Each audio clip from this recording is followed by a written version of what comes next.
Welcome to విరాన్షి channel. ఈ రోజు నేను సగ్గుబియ్యం పునుగులు చేస్తున్నాను. అవి ఎలా చేయాలో చూద్దామా?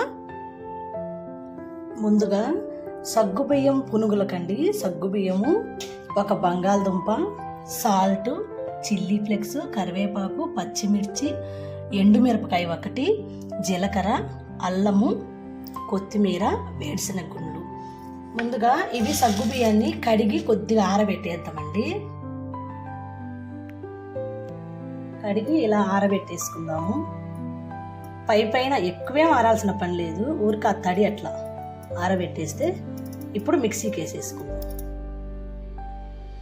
చూసారు కదా, సగ్గుబియ్యం ఇట్లా పలుగ్గా మిక్సీకి వేసుకుందాము. ఇప్పుడు బంగాళదుంప వేసుకుందాం. బంగాళదుంప చెక్కు తీసి నేను ఉప్పు నీళ్ళలో వేసి పెట్టుకున్నాను. కొద్దిగా వాటర్ పోసుకొని మిక్సీకి వేసుకుందాం.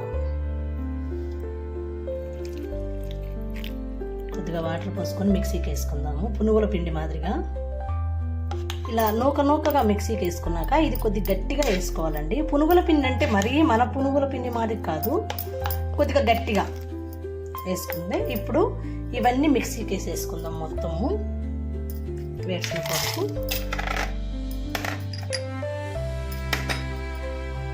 ఉప్పు, పచ్చిమిర్చి, ఎండుమిరపకాయ, అల్లం అన్నీ వేసుకుందాము. కొత్తిమీర మొత్తం కలిపి మిక్సీకి కచ్చాపచ్చాగా వేసుకుందాము. వాటర్ వేయకూడదండి, కచ్చాపచ్చాగా వేసుకోవాలి. ఇలా కచ్చాపచ్చాగా వేసుకున్నది ఇప్పుడు దీంతో కలిపి వేసుకుందాం మొత్తము. దీంట్లో చిల్లీ ఫ్లేక్స్, జీలకర్ర, ఈ మిక్సీ లేదు మొత్తం తీసుకొని ఒకసారి మొత్తం కలిపేసుకుందాం.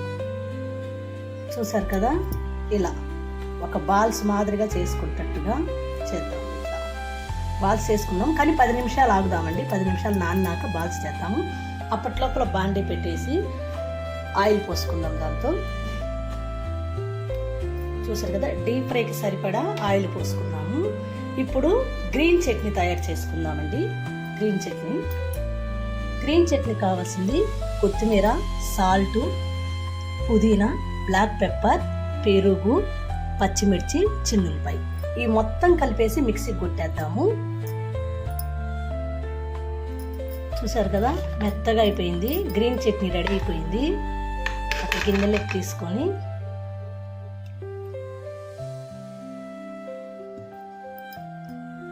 గ్రీన్ చట్నీ రెడీ అయిందండి. ఆయిల్ హీట్ ఎక్కింది. ఇది కూడా బాల్స్ మాదిరిగా చేసుకొని వేసుకుందాం దాంట్లో. దీంట్లోకి గ్రీన్ చట్నీ బాగుండిద్దండి, అందుకనే చేశాను. చూసారు కదా, ఇలా చిన్న ఉండలుగా వేసుకొని ఒక్కొక్కటి వేసుకుందాము.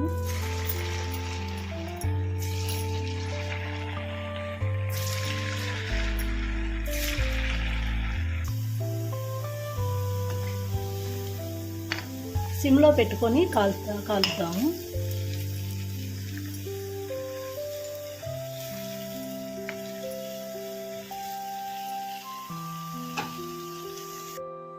చూసారు కదా, సగ్గుబియ్యం పునుగులు. ఇవి మీరు కూడా ట్రై చేసి ఎలా ఉన్నాయో కామెంట్ పెట్టి నా ఛానల్ను సబ్స్క్రైబ్ చేసి షేర్ చేయండి.